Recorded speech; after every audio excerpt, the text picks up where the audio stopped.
সড়কের দুই পাশের কোরবানির পশুর বর্জ্যের ছোট ছোট স্তূপ। পুরান ঢাকার সূত্রাপুরের লোহার পুল থেকে কাঠের পুল পর্যন্ত এই অবস্থা। দুর্গন্ধে অতিষ্ঠ বাসিন্দারা।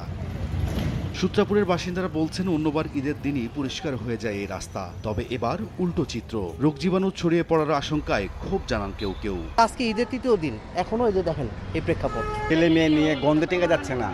এমন আজকে ঈদের 4 দিন 3 দিন হচ্ছে, 3 দিনে যাবত এখনো ময়লা কোনো পরিষ্কার হয় নাই। গাড়ি না যা পাইছে লয়ে গেছে আর বাকি কিনারে ফালায় চলে গেছে। পরিচ্ছন্নতা কর্মীরা জানান জনবল সংকটে বিপাকে পড়েছেন তারা। নিরলসভাবে কাজ করলেও কোনো কুল কিনারা করতে পারছেন না।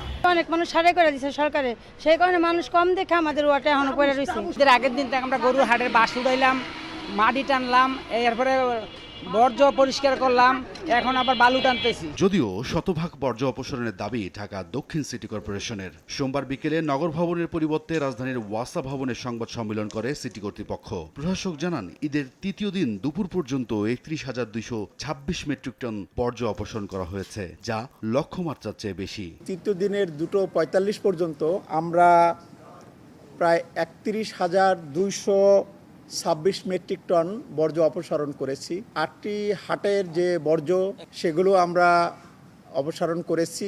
সব বর্জ্য অপসারণের দাবি উত্তর সিটিরও। দুপুরে গুলশানের নগর ভবনে সংবাদ সম্মেলনে প্রশাসক বলেন, ঈদের তৃতীয় দিনে দুপুর 2টা পর্যন্ত 20,889 টন বর্জ্য সংগ্রহ করে ল্যান্ডফিল্ডে পৌঁছে দেওয়া হয়েছে।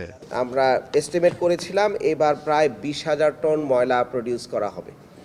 তাই আজকে 2টা পর্যন্ত যদি আমরা আমাদের হিসাব ধরি, 2টা পর্যন্ত আমরা 20,889 টন বর্জ্য উৎপাদিত হয়েছে, যেটা আমরা কালেক্ট করতে পেরেছি এবং ল্যান্ডফিলে আমরা ডাম্প করতে পেরেছি।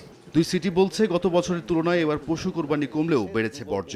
কিন্তু কামান দাগানো হচ্ছে মশার জন্য। রায়দুল ইসলাম শুভ, সময় সংবাদ, ঢাকা।